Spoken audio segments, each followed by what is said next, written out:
Uyg'urlarda jihatliq bormi? Abduri Abduvali Ayub. Jihatchi. Jihadist so'zi mayli asli qandaq ma'noda kelsin, hozir terrorchi degan so'zning yana bir xil atalishi.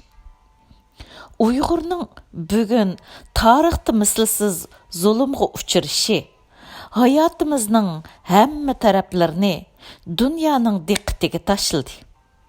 Burun har qaysi cho'ng taratqularning Xitoy va Osiyo bo'limining muxbirlari bizga qiziqqan bo'lsa, hozir Turkiyada turishliq xalqaroliq muxbirlarmi Uyg'ur haqida xabar ishlashga boshladi. Uyg'urlardagi jihatchilik ular eng qiziqayotgan bir masala. Bugun New York vaqt gazetining bir muxbiri Safako'yda Uyg'urlarni ziyorat qildi.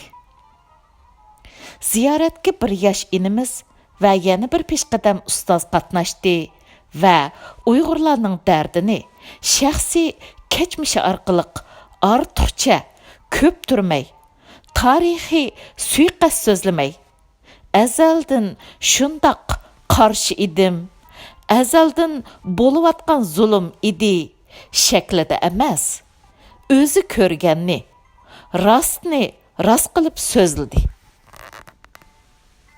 Bo'libmi Korli shahrida cho'ng bo'lgan inimizning "Men Xitoy 2 yil burun aka achillarimni tutmagan bo'lsa, Xitoy hukumatiga qarshi chiqmagan bo'lardim" degan gapi bakmi samimiy bo'ldi. Masala Uyg'urlardagi jihatchilik masalasi kelganda chiroyimiz jiddiy tusga kirdi. Hammamiz gapni yo'tkashga majbur bo'ldik. Mazkur muxbir Afg'oniston va Pokistonda uzoq turgan, Qashqardami ziyoratda bo'lgan ekan.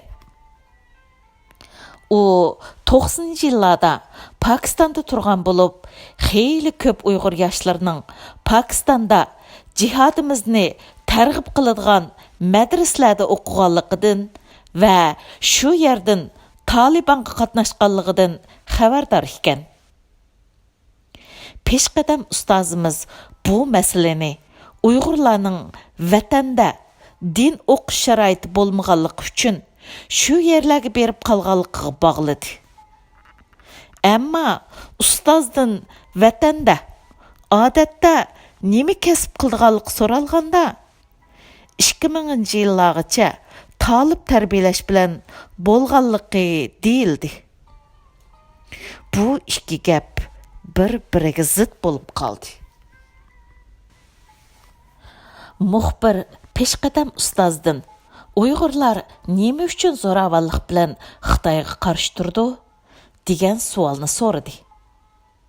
Ustozimiz Xitoy bizga tinchlik bilan qarshi turadigan, noroziligimizni qurolsiz ifoda qiladigan fursatni bermadi. Shu sababdan biz qurolli harakat qilishga majbur bo'ldik. Agar Xitoymi Amerikadak, Angliyadak demokratik bo'lgan bo'lsa, kishilar qarshiliklarni so'z bilan ifoda qilgan bo'ladi, dedi. Bu javobdan suyunib, tarjim qilib bo'lib qarsam muxbir. Men Angliya fuqarosi.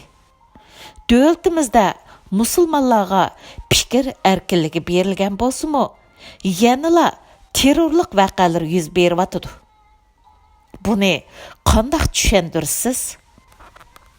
Ustozimiz ularning qilg'ini islomga ko'ra xato. Chunki bir davlatga keldim deganlik, uning qonunini qabul qildim deganlik. O'z roziligi bilan va'da berganlik.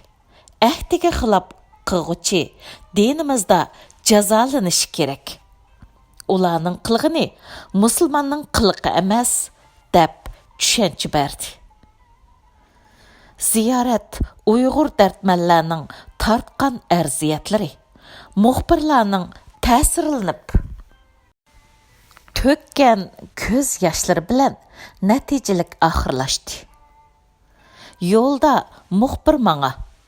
Sana desem, men arabcha o'qiy olmayman.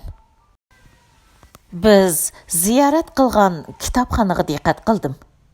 Jihadga doir kitoblar 20 xildan oshadi ekan. Jihad targ'ib qilingan kitoblarning sufati sizlarning Uyg'ur tarixi haqida yozilgan romaninglardanmi yaxshi ekan. Men jihad targ'ib qilinadigan kitoblarni kitobxonanglardan emas, Zaytun burundagi oshxonanglardanmi uchratdim. Lekin tarixinglarga, kimliginglarga doir kitoblarni uncha kengri tizmabsizlar.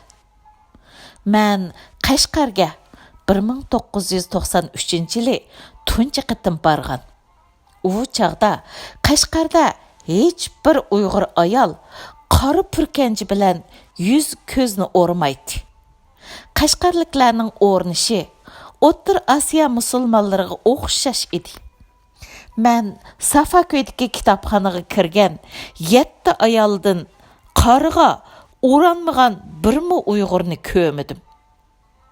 Balkim sen buning jihadizm bilan nima aloqasi bor deyishing mumkin. Ammo hozir dunyoda qoriga o'rangan ayollar va uzun soqol qo'ygan erlar jihadchilarga vakil bo'lib qoldi dedi.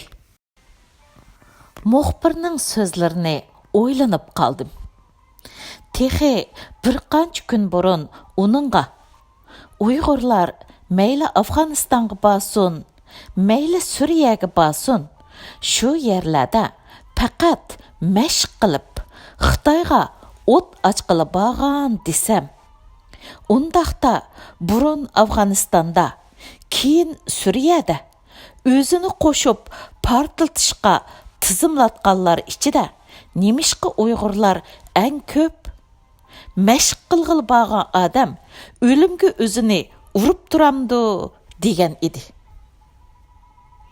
Amaliyotda menmi bizda jihadizmning ximiturchining izchil mavjudligini bilatdim. Boshqa Uyg'urlarni emas, meni Suriyaga da'vat qilib kelganlar 2016 va 2017-yillari uzilmagan edi. Ular targ'ibotida Allohning dinini ustun qilish, ummatni tağutning zulmidan azod qilishni targ'ib qiladi. Butun dunyodagi kafirlarning hukmronligi ularning dushmani edi. 2016-yili Sutuq Bug'raxon kitobxonasidan eng bozorliq kitob qaysilar deb so'rag'animda jihadga doir kitoblar degan edi yozuvchi Mehmet Tursun Uyg'ur. Biz jihadning nurg'un ma'nilarini bilamiz. Har xil izolaymiz. Ammo xuddi kommunist degan gap dinsiz degan ma'noda kelgandek, jihadchi so'zimi hozir terrorchi degan ma'noni bildirib bo'ldi. Biz o'zimizni zulmga uchirg'ichi, tinchlik bilan yashashga, so'z bilan qarshi turishga qodir bo'lolmag'uchi, davlat terrorizmning ziyonkashligi uchirg'ichi desakmi? 2009-yildan keyin bizdan tarqalgan da'vat videolari, ovozli tabliqlar va turli shaklda o'tilgan darslarda jihadchilikning targ'ib qilinganligi amaliyat. Shu targ'ibotchilar hozirmi oramizda to'rda. Shunga bizda jihadchilik yo'q, biz terrorchi emas deb ko'zimizni yumib olib to'lg'anning o'rniga bor edi, ozg'an idiq, ozdurg'an edi. Tuzityapmiz. Bir qism kishilarning xatoligini vaqtida to'siy olmay, tövbe pushmon qilyapmiz deganimiz o'rinliq bo'lishi mumkin. Ammo bizda bu masalaning yiltizning chigishligi haqiqat. 2019-yil 12-mart. Ilova. Ba'zi yaxshi niyatli qarindoshlarimiz bizda terrorchilar yo'q, hammasi-da Xitoyning o'yini debdi. Ammo Turkiyadan Daeshga qitilgan Uyg'ur o'zi ketgan. Turkiya qo'lidan yetilab yoki Xitoy burniga chuluk o'tkazib elib borgan emas. Manga Zaytun burnida Amerikalik muxbirning oldida tahdid solganlarg'imi Xitoy buyruq qilgan emas. Jihadga doir o'nlagan kitoblarga Xitoylar mablag' solgan emas. İlimgerler jihadning fazilatini so'zlaganda CCTV sorun hazırlab bergan emas. Hozirmi Suriyaga yoki Afg'onistonga yo'l ochilsa bormiz deb saqlab turgan necha yuz odam bor. O'sirib qo'yib ko'zini yumib olgan bilan dunyoda burni bor kishilarning nasli qurib ketgani yo'q.